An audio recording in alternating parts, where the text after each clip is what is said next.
Halo teman-teman semua, halo teman-teman hotelier, gimana kabarnya? Sehat? Semoga selalu sehat ya teman-teman. Sudah hampir kurang lebih 2 bulan kalau nggak salah ya, gua nggak buat konten mengenai dunia perhotelan atau konten-konten yang berkaitan dengan perhotelan. Nah, hari ini gue akan coba lebih aktif lagi untuk buat konten-konten agar teman-teman semua mengetahui gimana sih perkembangan hotel, sehingga teman-teman semua bisa mendapatkan informasi yang berkaitan dengan perhotelan. Alasan gue kenapa nggak buat konten selama ini, banyak hal yang gue harus kerjakan selama pandemi ini.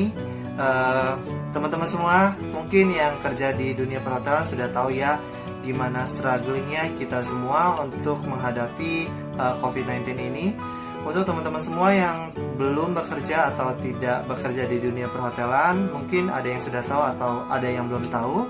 Nah, kali ini gue akan ngejelasin apa sih dampak dari COVID-19 itu sendiri dan gimana sih new normalnya di dunia perhotelan. Oke teman-teman semua, langsung aja. Di video kali ini gue akan bahas 3 hal. Yang pertama, pengertian dari new normal di COVID-19 ini ya, khususnya yang berhubungan dengan dunia perhotelan. Yang kedua, gimana sih dampak dari new normal itu sendiri untuk dunia perhotelan. Dan yang ketiga itu gue akan ngejelasin bagaimana caranya kita bisa bertahan dalam kondisi COVID-19 ini atau new normal ini. Dan gue akan kasih beberapa solusi ya di akhir video. Jadi untuk teman-teman semua jangan sampai di skip dulu atau tonton video ini sampai habis ya. Perlu teman-teman ketahui, ada beberapa perusahaan yang terdampak dari COVID-19 itu sendiri. Ada perusahaan yang tetap jalan saja, ada yang harus bertahan, bahkan ada yang sampai harus gulung tikar dikarenakan COVID-19 itu sendiri. Nah, dampak-dampak tersebut itu dibagi menjadi 3 zona. Yang pertama ada red zone, zona merah. Yang kedua ada yellow zone atau zona kuning. Yang terakhir itu ada green zone atau zona hijau. Oke teman-teman, kita masuk ke zona yang pertama, yaitu green zone atau zona hijau. Seperti halnya teman-teman ketika ketemu lampu merah, kemudian lampunya berubah berwarna hijau. Tentunya teman-teman akan jalan terus ya. Sama halnya seperti perusahaan atau pekerjaan yang masuk dalam kategori zona hijau. Perusahaan ini akan tetap jalan terus meskipun ada COVID-19 melanda ya. Jadi nggak berdampak sama sekali. Kira-kira pekerjaan apa sih yang masuk dalam kategori hijau? Yang pertama itu ada e-commerce. Yang kedua ada provider telepon. Yang ketiga itu pegawai negeri sipil. Yang keempat itu ada BUMN. Yang kelima mungkin pendidikan formal ya, seperti SD, SMP, SMA, bahkan kuliah. Alasannya kenapa pendidikan formal masuk dalam kategori zona hijau itu dikarenakan walaupun gimana ya, untuk saat ini kita belajar dalam sistem daring atau online, tapi si pendidikan formal ini masih tetap bisa jalan dan masih menerima pemasukan atau pendapatan dari orang tua murid. Gak mungkin ya orang tua murid mau memberhentikan sekolah. Nah, itu alasannya. Nah, kita masuk ke zona yang kedua. Yang kedua itu adalah zona kuning. Teman-teman semua pasti sudah paham ya, ketika teman-teman semua ketemu lampu merah, kemudian lampunya itu berubah menjadi kuning. Teman-teman semua, apa yang teman-teman harus lakukan? Apakah tetap jalan ataupun menunggu lampu merahnya itu hidup? Pilihannya ya tetap jalan, tapi harus berhati-hati. Nah, seperti halnya di perusahaan atau pekerjaan yang masuk dalam kategori zona kuning. Gue akan kasih contoh. Yang pertama itu pendidikan non formal ya, seperti tempat-tempat les. Ini merupakan perusahaan yang harus hati-hati, harus pintar-pintar memanage keuangannya, harus pintar-pintar memanage perusahaan mereka sehingga perusahaan tersebut tidak masuk dalam kategori red zone ya. Jadi untuk yang masuk ke yellow zone ya harus berhati-hati ya teman-teman. Yang kedua itu mungkin ojol ya atau ojek online. Nah teman-teman yang kerja di ojek online juga harus berhati-hati ya, karena pemasukannya masih tetap dapat tapi ya nggak seperti biasanya ya teman-teman. Oke teman-teman, kita masuk ke zona yang ketiga, yaitu red zone atau zona merah. Sama halnya seperti teman-teman ketika ketemu lampu merah, ketika lampunya berubah berwarna merah, tentunya teman-teman akan diam atau berhenti. Sama halnya dengan perusahaan atau pekerjaan yang masuk dalam kategori merah. Mereka akan stuck, akan diam, bahkan gulung tikar. Kira-kira apa aja sih perusahaan atau pekerjaan yang masuk dalam kategori zona merah atau red zone? Yang pertama yaitu dunia perhotelan. Banyak hotel-hotel yang tutup ya teman-teman.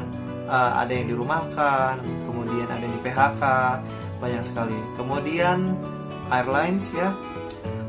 Selain itu juga ada buruh pabrik, kemudian tempat-tempat hiburan ya seperti Dufan ya.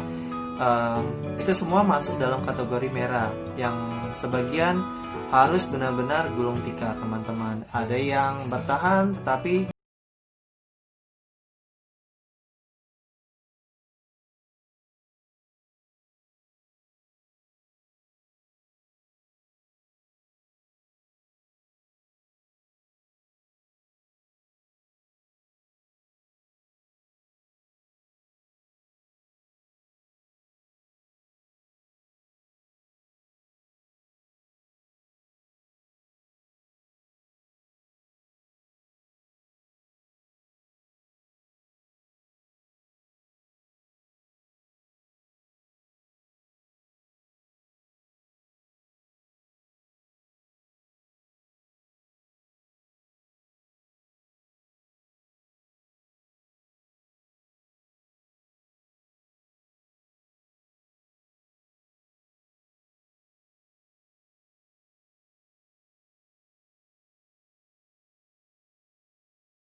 tentunya untuk keamanan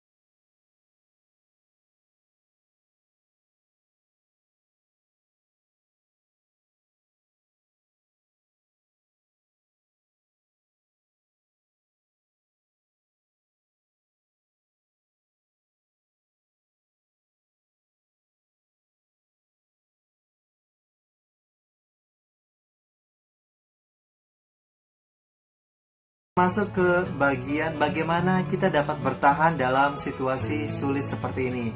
Nah, untuk teman-teman yang kerja di perhotelan atau hotelier ya, mungkin saran gue jangan cepet-cepet keluar dulu ya, karena tidak banyak perusahaan yang membuka lowongan pekerjaan di masa sulit seperti ini. Jadi untuk teman-teman ya tetap bersyukur dan gimana caranya teman-teman bisa bertahan. Untuk sarannya adalah kita kan semua struggling ya.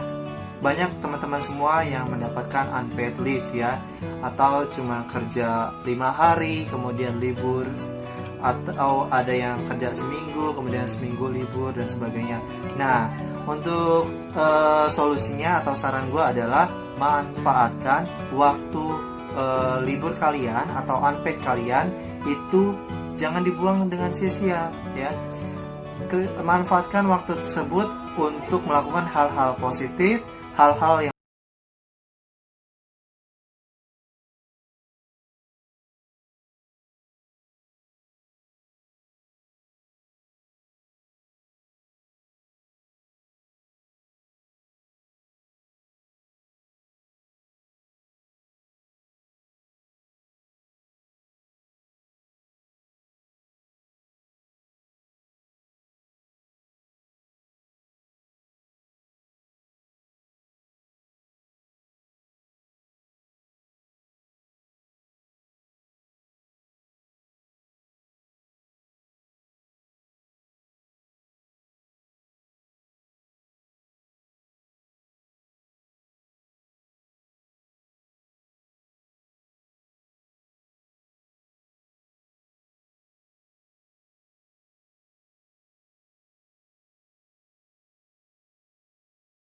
usaha dagang apapun itu ya, dengan modal seminimal mungkin ya. Intinya sih jangan sampai kalian nggak ngapa-ngapain gitu ya. Soalnya banyak sih pekerjaan atau hal-hal yang bisa kita lakukan selama pandemi ini gitu teman-teman. Mungkin teman-teman itu aja ya video gua hari ini. Apabila teman-teman punya komen atau saran atau masukan atau tambahan, boleh ya tulis apapun itu di kolom komentar di bawah ini ya. Dan jangan lupa seperti biasa subscribe and like-nya ya, jangan cuma nonton aja. Oke, kita ketemu lagi di video selanjutnya. Terima kasih sudah nonton.